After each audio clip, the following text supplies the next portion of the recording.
Something that I want to kind of put out there is that I think a lot of us who have been influenced by counterfeit Christianity, that we tend to think that it's going to be the world, like the leftists, right? The Democrats who are going to try to oppress Christians.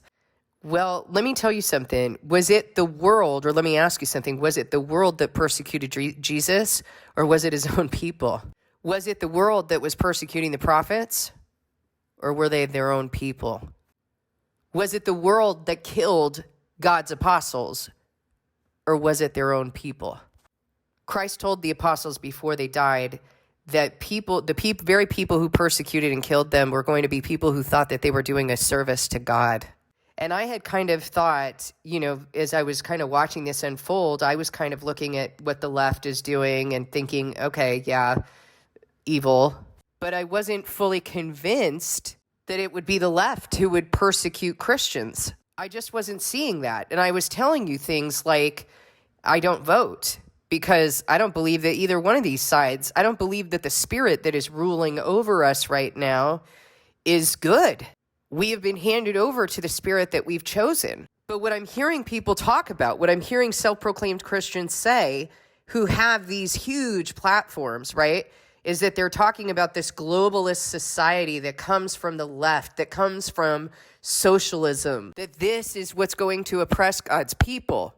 That's what I'm hearing. That's what I'm seeing. And I have no doubt that they will somehow be involved. However, what are you seeing rise right now? What's been the pattern all along? Frankly, I don't think the left cares that much about Christians or counterfeit Christians. I don't think they care.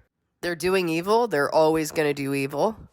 The ridiculous thing is that I see counterfeit Christians bringing that into churches, adapting these things that they know are blatantly evil. They've been taught that they're evil in the word.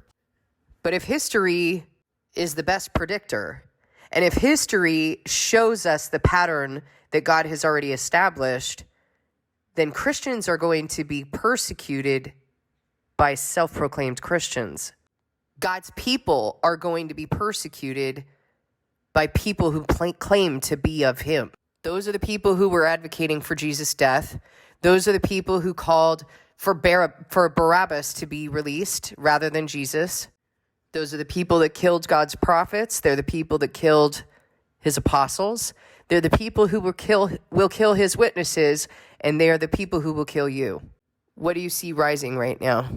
Because this whole movement of Christian nationalism is very important, and you need to be looking alive.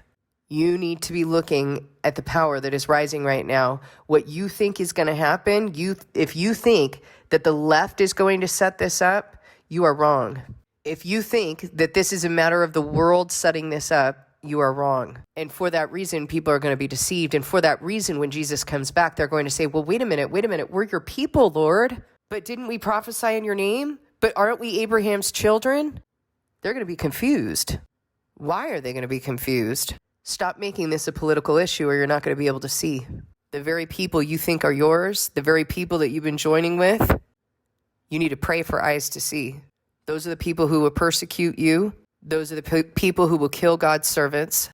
That is counterfeit Christianity. Pray for the eyes to see. Pray that you will be given wisdom and that you will become what you need to become before the day of the Lord. Thank you for listening. God bless you, and I'll see you in the next video.